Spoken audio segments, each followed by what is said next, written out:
Hour 10th topic is scientific management. దీన్ని F W. Taylor అనే అతను ఇంట్రడ్యూస్ చేశారు.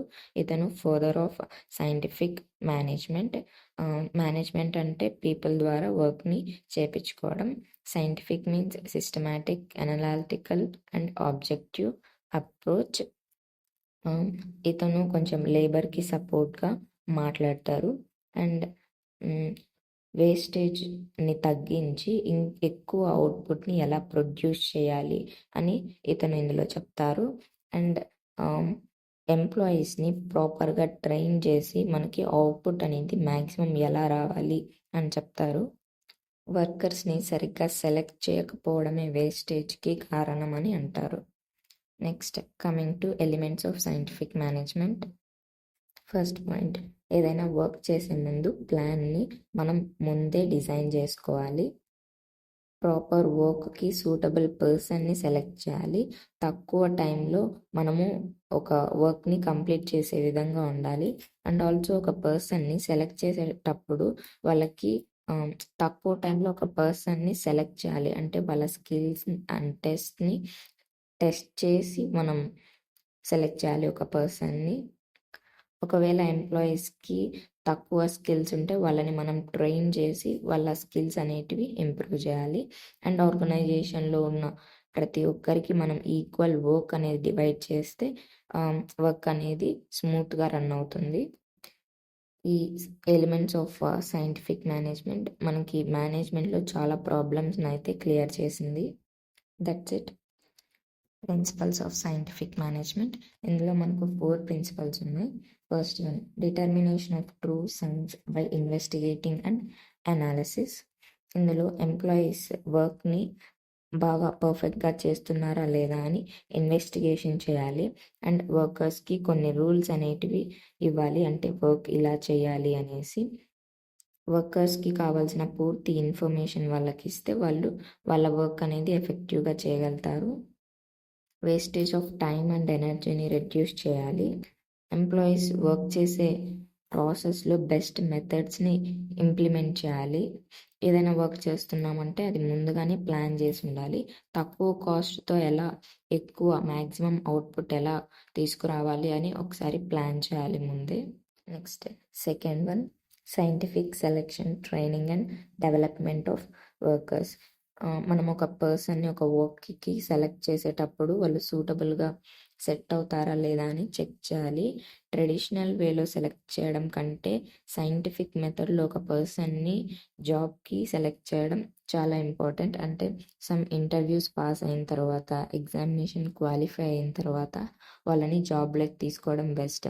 ఇలా తీసుకుంటే మనకి మెషిన్స్ డ్యామేజ్ అవ్వడం, రాంగ్ మెథడ్స్ని ఇంప్లిమెంట్ చేయడం ఇలాంటివేమీ జరగవు. అది కూడా కాక వాళ్ళ స్కిల్స్ కూడా ఇంప్రూవ్ అవుతాయి. Third one, mental revolution. ఇందులో ఏం చెప్తారంటే మేనేజ్మెంట్ అండ్ వర్కర్ వీళ్ళిద్దరి మధ్య కోఆర్డినేషన్ అనేది ఉండాలి. వీళ్ళిద్దరు గానం పార్ట్నర్స్ అయితే మనకి బిజినెస్లో జరిగే వేస్టేజెస్ అనేటివి తగ్గుతాయి. అలాగే వర్కర్ మేనేజ్మెంట్ మీద నమ్మకంతో వర్క్ చేస్తారు. షేర్స్ కోసం గొడవ పడడం కన్నా బిజినెస్లో జరిగే వేస్టేజెస్ని రికవర్ చేయడం చాలా ఇంపార్టెంట్ అని చెప్తారు. అండ్ వర్కర్స్ యొక్క బెనిఫిట్స్ని మేనేజ్మెంట్ అనేది సాల్వ్ చేయాలి. వీళ్ళిద్దరు కన్నా పార్ట్నర్స్గా ఉంటే మనకి ఎటువంటి ప్రాబ్లమ్స్ అనేటివి రావు. అది కూడా మ్యాక్సిమం ప్రాఫిట్ అనేది మనం చూడొచ్చు. Next, fourth one, equal division of work and responsibilities. వర్కర్స్కి వర్క్ అనేది ఈక్వల్గా డివైడ్ చేయాలి. అలాగే మేనేజ్మెంట్కి కూడా రెస్పాన్సిబిలిటీస్ ఈక్వల్గా ఉండాలి. రెస్పాన్సిబిలిటీస్ అంటే ప్లానింగ్ అండ్ సూపర్విజన్. ప్లానింగ్ అంటే వర్క్ చేసే ముందు ఒక ప్లాన్ని డిసైడ్ చేసుకోవడం. సూపర్విజన్ అంటే ఒక ప్రోడక్ట్ అనేది ప్రొడ్యూస్ అయిన తర్వాత దాని డిమాండ్ ఎలా ఉంటుంది అని ఒక ఎస్టిమేషన్ చేయడం. వర్కర్స్ ఈ మేనేజ్మెంట్ డిసైడ్ చేసిన ప్లాన్ని కరెక్ట్గా ఎగ్జిక్యూట్ చేయాలి. మనం ఆర్గనైజేషన్లో ఫంక్షనల్ ఆర్గనైజేషన్స్ కన్నా ఇంప్లిమెంట్ చేస్తే ఆర్గనైజేషన్ చాలా స్మూత్గా రన్ అవుతుంది. అండ్ ఆల్సో వర్కర్స్కి ఏం వర్క్ చేయాలి అనే పూర్తి ఇన్ఫర్మేషన్ వాళ్ళకి ఎక్స్ప్లెయిన్ చేస్తే వాళ్ళ బెస్ట్ పర్ఫార్మెన్స్ వాళ్ళు ఇస్తారు. Next our last topic is management and administration. ఈ మేనేజ్మెంట్, అడ్మినిస్ట్రేషన్, ఆర్గనైజేషన్ ఈ 3 వర్డ్స్ అనేటివి సిమిలర్గా ఉంటాయి, బట్ కొంచెం variation.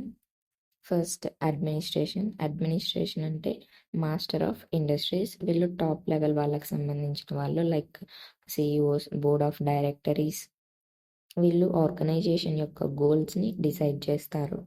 Next management, through people వర్క్ని చేపించుకోవడాన్ని మేనేజ్మెంట్ అంటారు.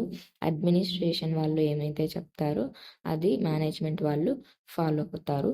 నెక్స్ట్ ఆర్గనైజేషన్, మేనేజ్మెంట్ ఏదైతే చెప్తుందో అది ఆర్గనైజేషన్ చేస్తుంది. మనకి ప్రతి ఒక్క ఇండస్ట్రీకి materials, machines, money and management చాలా ఇంపార్టెంట్. వీటినన్నిటిని ఒక ఆర్డర్లో సెట్ చేయడాన్ని ఆర్గనైజేషన్ అని అంటున్నాం. Next differences between management and administration. Management first point, వీళ్ళు పీపుల్ ద్వారా వర్క్ అనేది చేపిస్తారు. అడ్మినిస్ట్రేషన్ ఆర్గనైజేషన్ గోల్స్ని వీళ్ళు డిసైడ్ చేస్తారు. సెకండ్ పాయింట్, మేనేజ్మెంట్ ప్లాన్స్ని వర్కర్స్ చేత ఇంప్లిమెంట్ చేపిస్తుంది. అడ్మినిస్ట్రేషన్ ఏ వర్క్స్, ఏ ప్లాన్స్ అయితే చేయాలో అది అడ్మినిస్ట్రేషన్ డిసైడ్ చేస్తుంది. థర్డ్ పాయింట్, మేనేజ్మెంట్ వర్కర్స్ని గైడ్ చేస్తుంది అండ్ అడ్మినిస్ట్రేషన్ వర్కర్స్ ఏం వర్క్ చేయాలో ముందే ప్లాన్ చేస్తుంది. ఫోర్త్ వన్, మేనేజ్మెంట్ టెక్నికల్ స్కిల్స్ని ఫాలో అవుతుంది. అదే అడ్మినిస్ట్రేషన్లో టెక్నికల్ స్కిల్స్ అనేటివి వీళ్ళకు ఉండవు, వీళ్ళు కాన్సెప్చువల్ స్కిల్స్ అనేటివి ఉంటాయి వీళ్ళకి. నెక్స్ట్ ఫిఫ్త్ పాయింట్, మేనేజ్మెంట్ ఆర్గనైజేషన్ని రన్ చేస్తుంది అండ్ అడ్మినిస్ట్రేషన్ ఆ ఆర్గనైజేషన్ని ఫ్రేమ్ చేస్తుంది, అంటే ఎలా ఉండాలి, ఎవరెక్కడెక్కడ ఉండాలి అని.